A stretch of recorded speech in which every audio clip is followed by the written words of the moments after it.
shooting like a maniac. His car get towed like a maniac. Oh, well, hello there, Mr. Studi. You look sharp.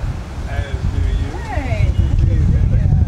Carol, yeah, always with the camera. I know it. She's been doing it to me too all day. I don't know. She's gonna have a lot of horrible footage.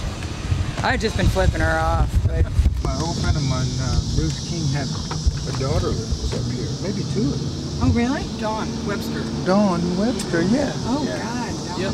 I Dawn Mhm. Elder. Yeah, outer, yeah. So I always think like, man, you know, what you're actually catching is like people 10 minutes after, you know, the intended photograph. And you're looking at them upside down anyway. Right, right. So you're not Little even box sure what you're camera. getting.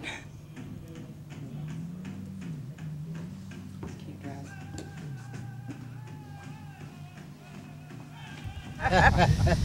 You know what they say about the nominees? Yep.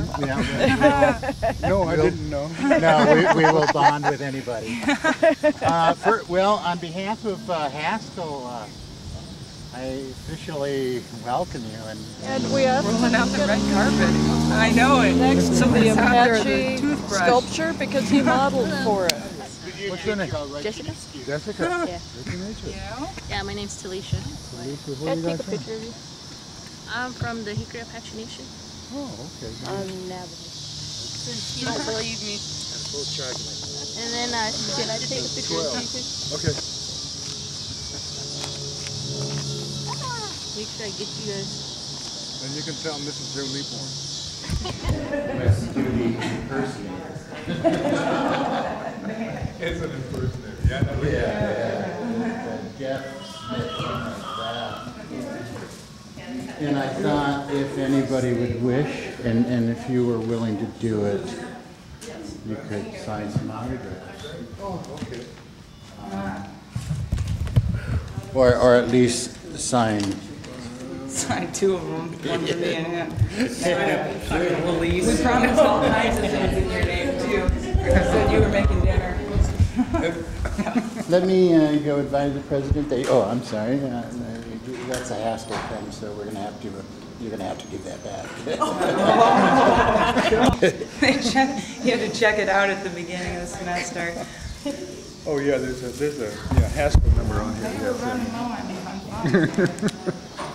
Check in, check out. Wes Studi is a remarkable person. He is a Vietnam vet. He is an artist. He is an author of bilingual children's books. And it is my deep pleasure to introduce Wes Studi.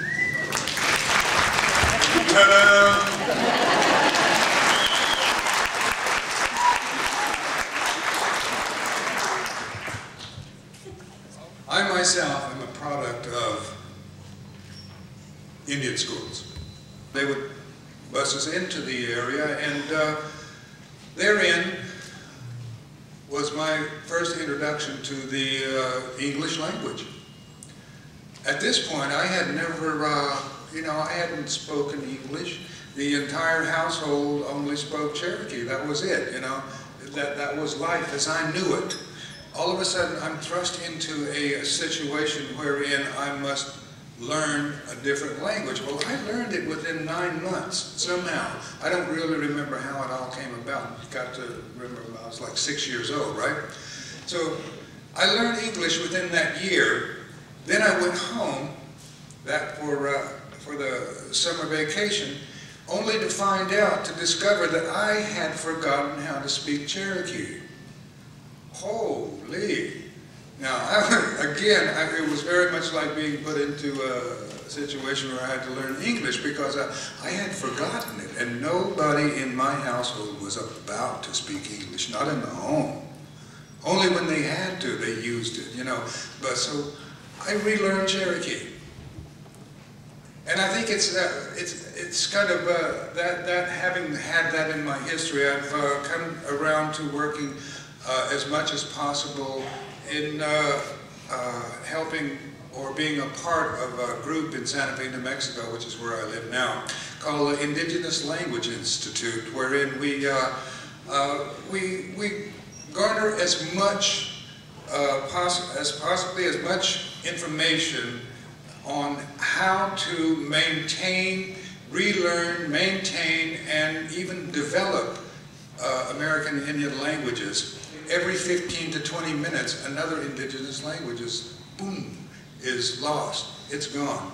Its last speaker is gone. And it's a loss to the larger world, really, when you think about it. It's a loss to the larger world in that there's a certain way of thinking that, that accompanies any language. It's an entire lifestyle. And when we lose a language, we pretty much lose a people. And so that's one of the things that is one of my passions, if you will, in that I am the national spokesperson for the Indigenous Languages Institute in Santa Fe, New Mexico. And if we can ever work with you on anything related to languages, I'd be more than happy to, you know, get it together and see how we can benefit one another.